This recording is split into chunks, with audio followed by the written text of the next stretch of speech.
Welcome to this episode of Great Cities and Institutions. Today, we are going to look at Neuschwanstein, the most photographed castle in the world, and at the king who built it, who spent perhaps a dozen nights there before he was declared insane by a doctor who never examined him and found dead in a lake the following evening.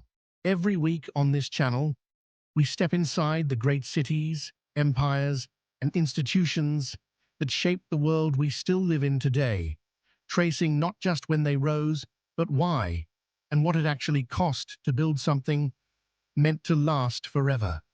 Some of these stories are about walls and monuments still standing.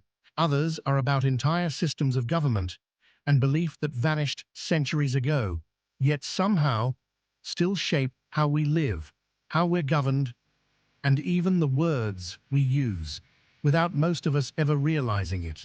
You know this building, even if you have never heard its name. Pale limestone towers, rising out of a forested gorge in the Bavarian Alps, with a mountain behind it and a lake below. It has been photographed more than almost any other structure on Earth. It receives well over 1 million visitors a year, and a stylized version of it appears at the start of a very large number of films. And almost everything most people believe about it is wrong. It is not medieval. It was begun in 1869, which makes it younger than the Suez Canal. It was not a fortress. It has no military purpose whatsoever, and it would have been indefensible. It was not designed by an architect. The original drawings were made by a theatrical scene painter. It did not bankrupt Bavaria, though it very nearly bankrupted the man who commissioned it, and it was never intended to be seen by you. It was built as a private retreat for one person, who explicitly stated that he wanted it closed to the public after his death. It opened to paying visitors within 7 weeks of his body being recovered from the water.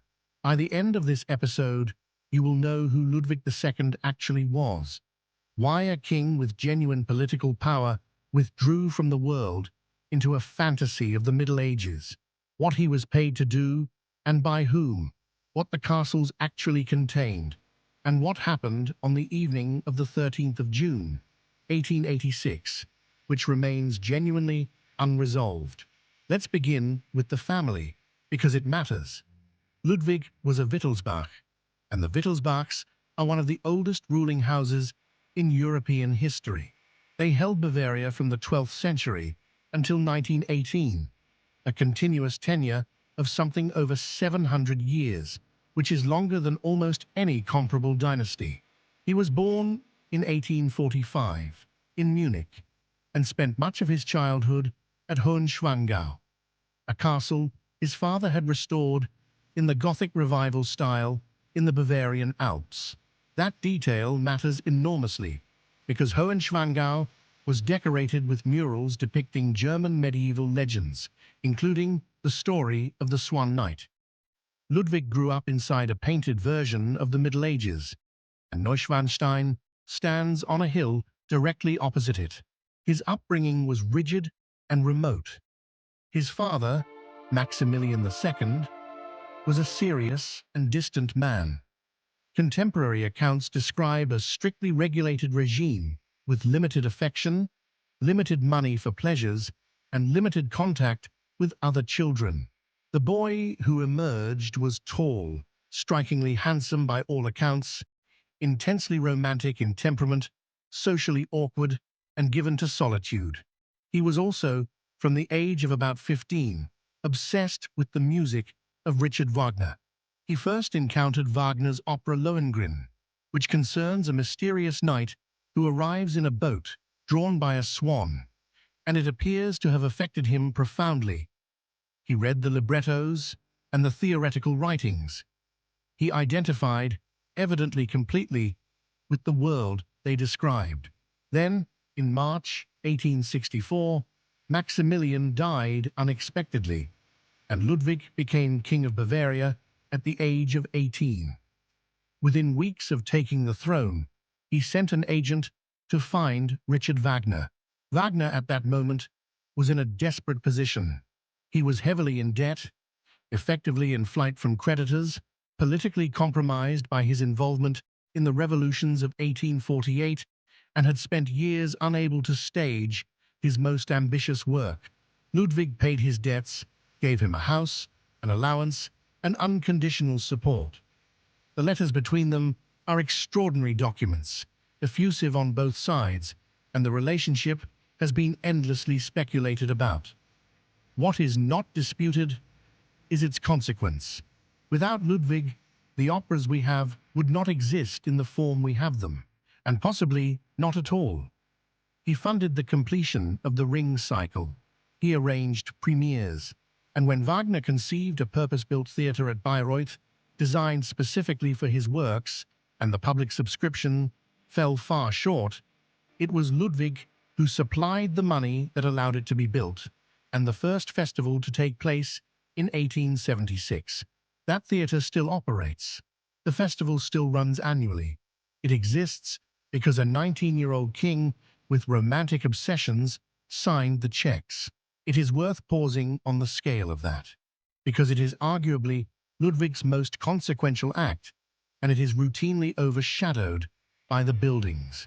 When Ludwig found him, Wagner had written the text for the entire Ring cycle and composed a substantial part of it, and had put the work aside because there was no realistic prospect of it ever being staged.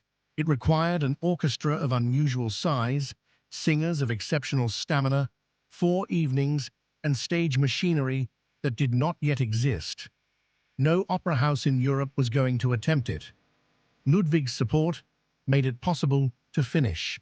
2 of the 4 operas were premiered in Munich at his insistence, over Wagner's objections that they should not be performed separately. And when Wagner conceived a purpose-built theatre for the complete cycle, with a sunken orchestra pit so the sound would rise rather than compete with the singers, and no side boxes so the entire audience faced forward, the money ran out with the building half finished. Ludwig supplied it. The first complete Ring cycle was performed at Bayreuth in 1876, and the theatre is still used for that purpose today, largely unaltered, with its acoustics intact. Ludwig attended the final rehearsals, arriving at night to avoid crowds, and sat alone. So, a substantial portion of the Western operatic repertoire and the building in which it is still performed, in the manner its composer intended, exists because of a teenager's obsession and a state income he was free to spend as he chose. Whatever one concludes about the castles, that expenditure has returned rather well. It also caused him immediate political trouble. Wagner's influence at court, his spending, and his interference in Bavarian affairs made him deeply unpopular in Munich. And by the end of 1865, Ludwig was forced by his ministers to send him away. He continued to fund him for the rest of his life. Now the politics, because this is the part that explains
floor into the kitchen below, laid and raised again so that he could eat without the presence of servants. He took sleigh rides through the mountains at night in an ornate gilded sleigh with attendants in 18th century dress.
Nobody was watching.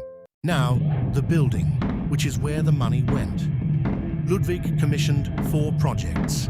3 were begun, and 1 was finished in his lifetime. Start with Neuschwanstein, begun in 1869 on a rocky outcrop above the Perlet Gorge, on the site of 2 ruined medieval castles. The critical fact about its design is who produced it. The initial drawings were made by Christian Jank, who was not an architect. He was a stage designer, principally for the Munich Court Theatre, and specifically a designer of sets for Wagner operas. His drawings were then made structurally viable by trained architects, first Eduard Riedel, and later Georg von Dollmann and Julius Hoffmann. So the building was conceived as a scene and then engineered into existence. That explains its appearance completely.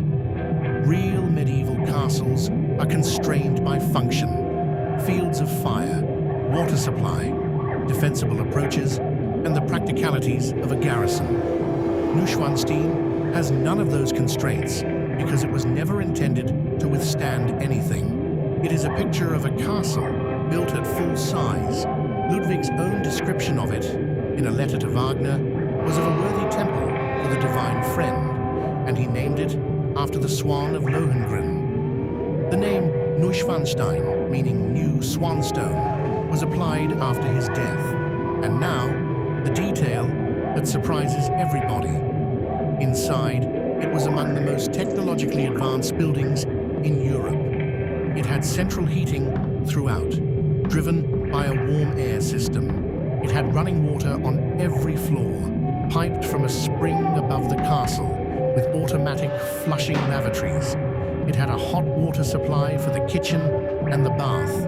It had an electric bell system, so the king could summon servants from any room.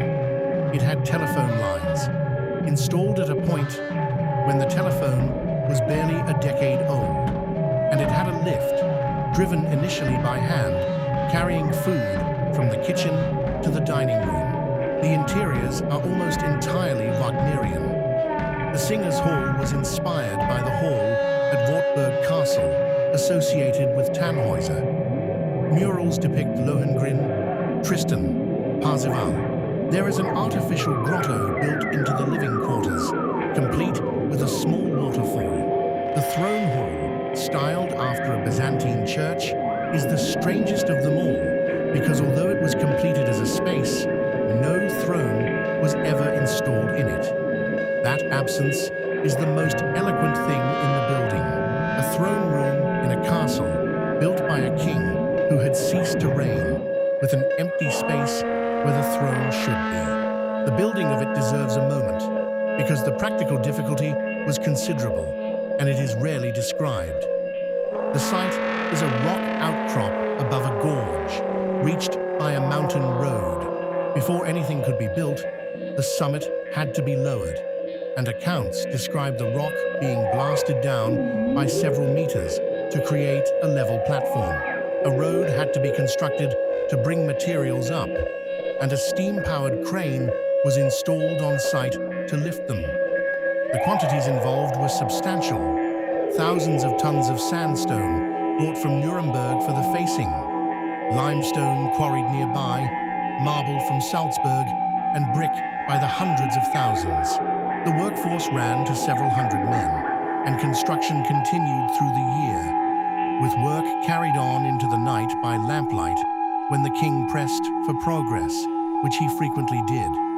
There were deaths during construction, as there were on most large works of the period.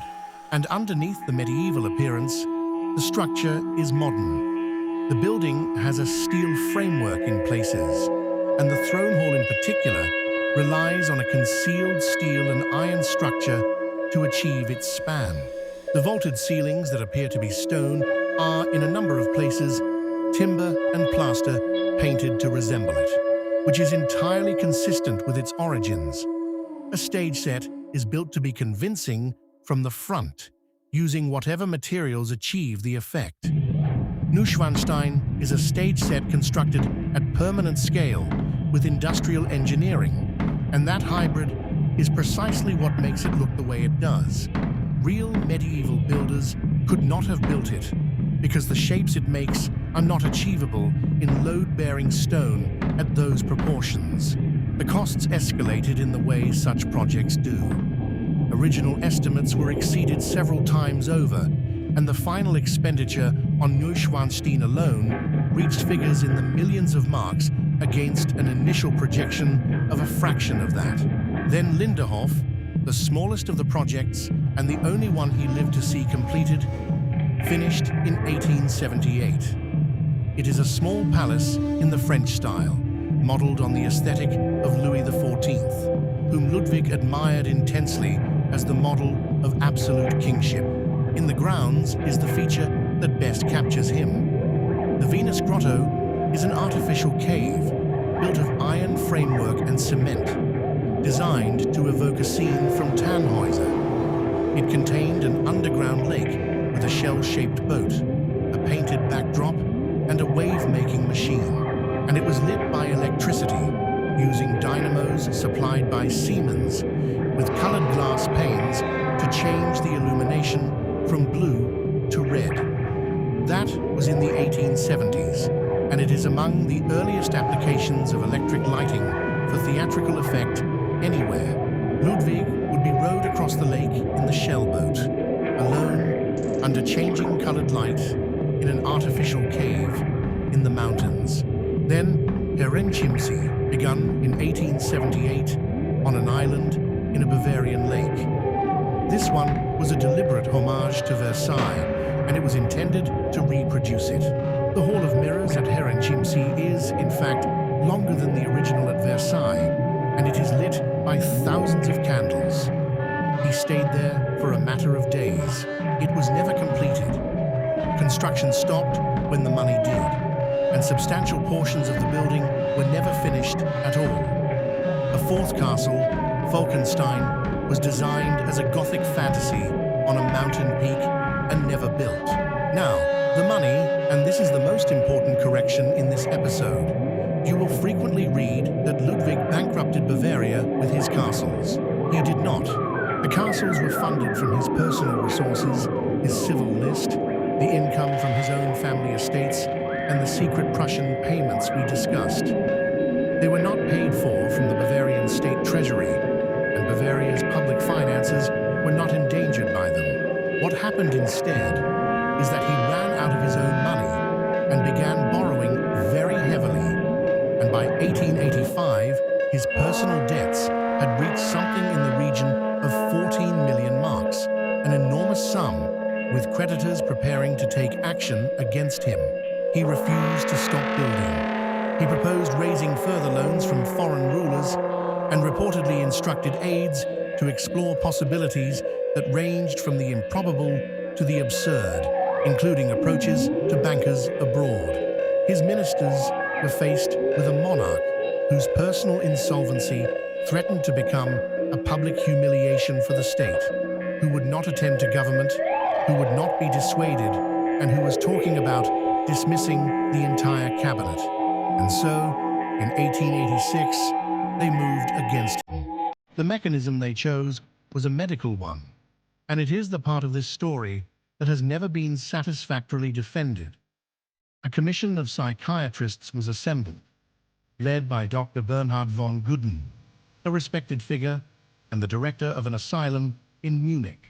On the 8th of June 1886, the commission produced a report declaring Ludwig to be suffering from paranoia, that the condition was incurable, and that he was permanently incapable of exercising government.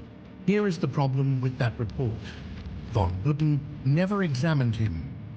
None of the signatories conducted a medical examination of the king, and Gudden had not spoken to him. The report was compiled from written testimony, principally from servants and members of the household, some of whom were paid, some of whom had been dismissed, and all of whom were describing behavior to investigators who had been commissioned to reach a particular conclusion.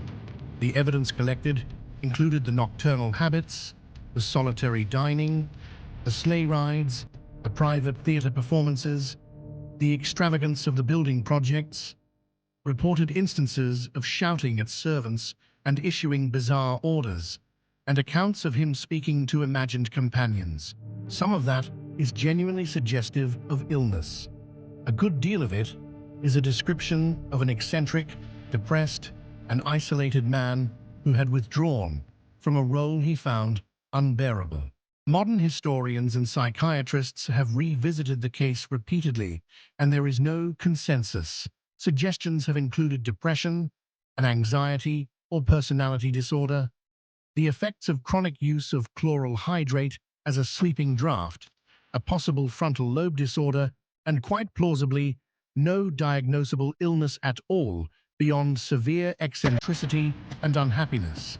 What is agreed is that the report as produced would not meet any acceptable standard of medical practice, then or now, and that the process was driven by a political requirement rather than a clinical one. On the 10th of June, a commission traveled to Neuschwanstein to take him into custody. The first attempt failed, and it failed in a way that tells you something about how he was regarded locally. Local people, gendarmes and peasants from the surrounding villages, learned of the commission's approach and blocked it. The commissioners were detained at the gates and briefly held prisoner. One of Ludwig's loyal supporters, Baroness Speer von Truxess, reportedly confronted them personally. Ludwig had, in that moment, an opportunity. He was in a defensible position. He had local support, and he had the option of going to Munich to appeal directly to the people, which some of his advisors urged. He did not take it. He hesitated, considered flight to Austria, and remained where he was. A second commission arrived in the early hours of the 12th of June, and this time succeeded. He was taken from Neuschwanstein and driven to Berg Castle on the shore of Lake Starnberg, south of Munich, which had been prepared for him with barred windows and locks fitted to the doors. His uncle Luitpold was installed as Prince Regent. And then the following evening, the 13th of June, 1886, Whitsunday, the accounts agree on the outline. In the early evening, Ludwig asked to walk in the grounds. Gudden agreed to accompany him, and having taken a walk earlier in the day without incident, dismissed the attendants who would normally have followed. The two men went out alone at around 6:30. They did not return.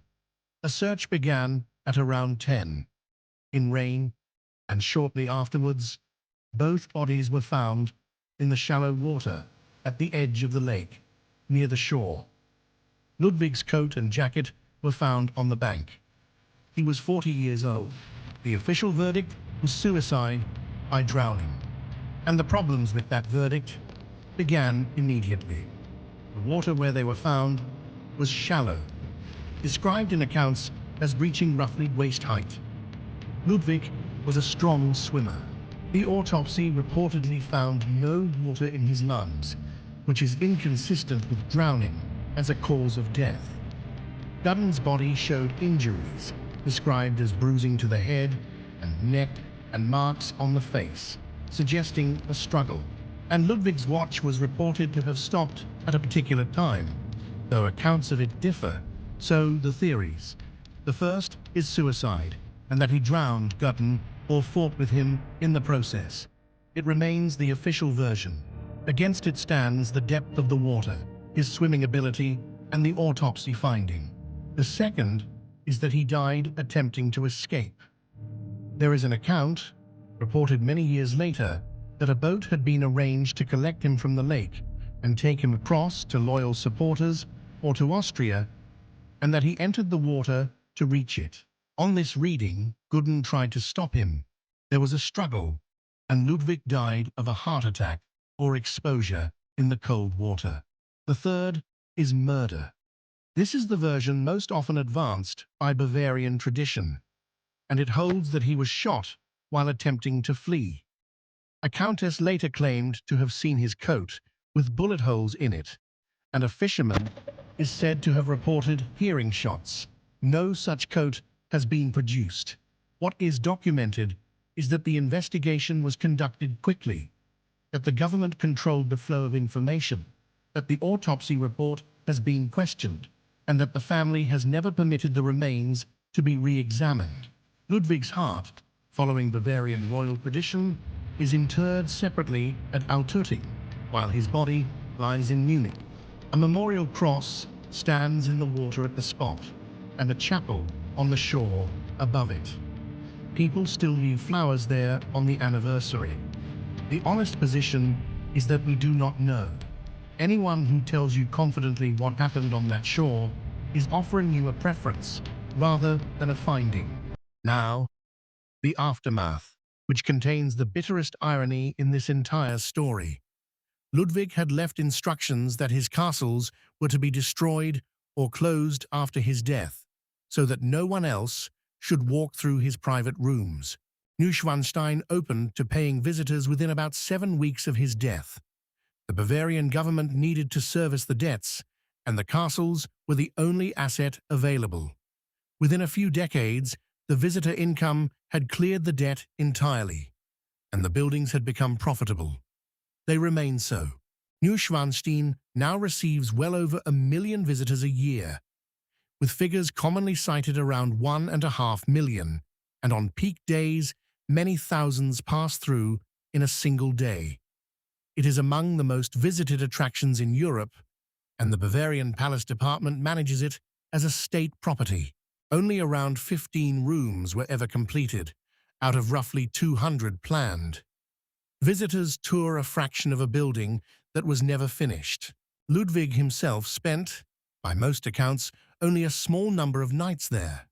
Estimates vary, but the figure commonly given is somewhere around 11. And then, the modern chapter. In the 1950s, Walt Disney and his designers were looking for a model for the castle that would stand at the center of their new park in California and serve as the emblem of the company. They looked at European castles, and Neuschwanstein was among the principal inspirations for Sleeping Beauty Castle, which opened in 1955. The result is one of the strangest chains of influence in cultural history. A theater designer drew a fantasy of a medieval castle for a Bavarian king obsessed with opera. It was built in the 19th century using modern engineering. 70 years later, it was adapted into the logo of an American entertainment company, and that logo has now been seen by a substantial proportion of everyone alive. The image of a castle that most of humanity carries in its head is a stage set of a castle, built by a man trying to escape the 19th century. Neuschwanstein was put forward for inscription as a World Heritage Site along with Ludwig's other palaces, and I would suggest checking the current status as these processes move, and I cannot confirm where it stands as you watch this. Now, the myths, briefly. The first is the phrase Mad King Ludwig, which is how he is almost universally known. It should be treated with considerable caution. He was declared insane by doctors who did not examine him, in a report commissioned to achieve a political result, on evidence gathered from paid and dismissed servants. He was never treated, never assessed properly, and died the day after the diagnosis was acted upon. He was certainly unusual, probably depressed, possibly ill. Whether he was mad in any sense that would have justified deposing him has never been established, and the label has stuck largely because the people who applied it won. The second is that he bankrupted Bavaria. He did not. The debts were personal, and the state acquired assets that eventually earned far more than the debts cost. The third is that the castles were useless extravagance. That judgment is worth examining, because the buildings employed very large numbers of craftsmen and laborers over nearly 2 decades in a poor alpine region, and they now generate substantial revenue for the state. Whether he intended it or not, the investment returned. And the fourth is that he was a recluse who was hated. In fact, the local population appears to have been genuinely loyal to him, which is why the first commission was physically prevented from taking him, and his memory in Bavaria has remained affectionate rather than mocking. A practical note before we finish, since a great many people watching will go at some point. Neuschwanstein is visited by timed guided tour only. You cannot wander it. Tickets are booked in advance online and sell out, particularly in summer, and turning up on the day in high season is generally a mistake. The tour lasts roughly half an hour and covers the completed rooms. Photography inside is not permitted. The castle sits above the village of Hohenschwangau, and you reach it by walking up, by shuttle bus, or by horse-drawn carriage. The walk takes around 40 minutes uphill. The photograph everyone has seen, the one showing the castle side-on against the mountains, is taken from the Marienbrücke, a bridge across the gorge above the castle. It is a short walk from the castle itself. It is where the queue for photographs forms, and it has been closed for periods for maintenance, so it is worth checking. 2 things people regret. The first is not visiting Hohenschwangau as well, the yellow castle below, where Ludwig actually grew up, and which is furnished as it was lived in, and which many visitors find more affecting than the famous one. The second is not going to Linderhof, which is the only one he finished, which contains the grotto, and which is a good deal less crowded. Herrenchiemsee requires a boat to the island and is the least visited of the 3, which is part of its appeal. And if you want the strangest experience of the 4, Falkenstein is worth knowing about, the mountain where the 4th castle was to stand. with nothing on it. The drawings exist. The castle does not. So let me draw it together. Ludwig II inherited a throne at 18 and lost its meaning at 25 when he signed a letter drafted by another man's chancellor for money, transferring the leadership of Germany to Prussia and reducing his own kingdom to a province with ceremonial privileges. He had no aptitude for the politics that followed, no interest in the modern industrial state taking shape around him, and no capacity to be the sort of monarch that era required. So he built somewhere else to be. Not a fortress, because he had nothing to defend, and not a palace of government, because he had no government left to conduct. He built scenes, an opera house without an audience, a grotto without a sea, a Versailles on an island, a throne room without a throne. They were extremely expensive, and he paid for them himself until he could not, and then he borrowed until his ministers found a way to stop him. And the way they found was to declare him mad, which required no examination, and which was executed with a speed that has never been fully explained, and which was followed within 36 hours by his death in shallow water alongside the doctor who had signed the report. He wanted to be left alone. It is the one consistent thread through his entire adult life. He wanted his rooms private and his castles closed. Instead, 1.5 million people a year walk through his bedroom, and a drawing of his house appears before nearly every film a great many children ever watch. He is the most looked-at recluse in history, and he will never be left alone again. Thank you for watching. If you enjoyed this episode, please give it a like and subscribe to the channel for more stories of the great cities, empires, and institutions that built the world we live in. Leave a comment below telling us which castle, city, or institution you would like us to explore next, and if you have stood in front of Neuschwanstein yourself, tell us about it.